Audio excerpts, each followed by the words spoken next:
Educational creativity চ্যানেলে সকলকে স্বাগতম। নতুন একটি চাঞ্চল্যকর তথ্য 2022 প্রাথমিক নিয়োগকে কেন্দ্র করে 2022 প্রাথমিক নিয়োগে প্যানেলের গণনায় একটি ভুল, যার জন্য প্রার্থী বঞ্চিত, কাউন্সেলিংয়ের সুযোগ পাননি, এমনকি চাকরিরও সুযোগ মেলেনি। ইতিমধ্যে 9533 জন 2022 প্রাথমিক নিয়োগ থেকে নিযুক্ত হয়েছেন বিভিন্ন স্কুলে। আরও কিছুজন অপেক্ষামান অবস্থায় সুপ্রিম কোর্টের রায়ের উপরে নির্ভর করছে। কিন্তু এই প্রার্থীর কী সমস্যা জানুন। প্রার্থী আজম মোহাম্মদ মোল্লা, বাড়ি ডায়মন্ড হারবার, 2022 নিয়োগ প্রক্রিয়ায় ইন্টারভিউ দিয়ে যথারীতিভাবে অংশগ্রহণ করেছিলেন, কিন্তু তার মাধ্যমিক ও উচ্চ মাধ্যমিকের নাম্বারের কাউন্টিংয়ের ভুল। মাধ্যমিকেও ভালো নাম্বার ছিল এবং উচ্চ মাধ্যমিকের নাম্বারও তার ভালো। মাধ্যমিকে 450-এর উপরে নাম্বার এবং উচ্চ মাধ্যমিকে যথেষ্ট ভালো নাম্বার আছে।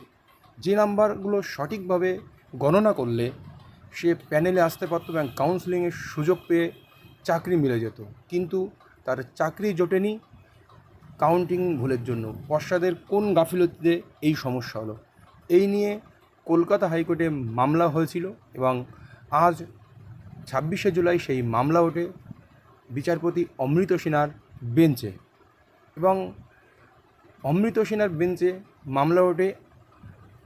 বিচারপতি বলেন যে কিসের জন্য, কী কারণে এই প্রার্থীর গণনায় ভুল হয়েছে, কোথায় ভুল হয়েছে, কেন এই প্রার্থী কাউন্সেলিংয়ে সুযোগ পাননি, সেই সমস্ত তথ্য 8ই আগস্টের মধ্যে সরকার এবং পর্ষদকে কোর্টে জমা করতে হবে। এত বড় ভুল, কাউন্টিং বা গণনায় ভুল করতে পারলো পর্ষদ। 8ই আগস্টের মধ্যে এই রিপোর্ট জমা করতে হবে, তার মানে এর পরবর্তী শুনানি 8ই আগস্ট। এই বঞ্চিত, এই গণনায় ভুল হওয়া শিকার বা পর্ষদের গাফিলতির ফলে প্রার্থী বঞ্চিত, সেই প্রার্থী কি সুযোগ মিলবে?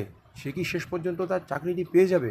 কারণ তার নাম্বার, সঠিক নাম্বার যোগ করার পরে যে নাম্বারটি আসছিল সেটি তার চেয়ে অন্য অনেক কম নম্বরে অনেকেই চাকরি করছে, কিন্তু তার সঠিক নম্বর যোগ করলে তার প্যানেলে নাম উঠে কাউন্সেলিং হয়ে তার চাকরি নিশ্চিত। বিস্তারিত 8ই আগস্ট কোর্টের রায়ের উপরে আমরা অপেক্ষা করব এবং পর্ষদ কি জমা দেয় সেটাও আমরা দেখার জন্য অপেক্ষা আছি।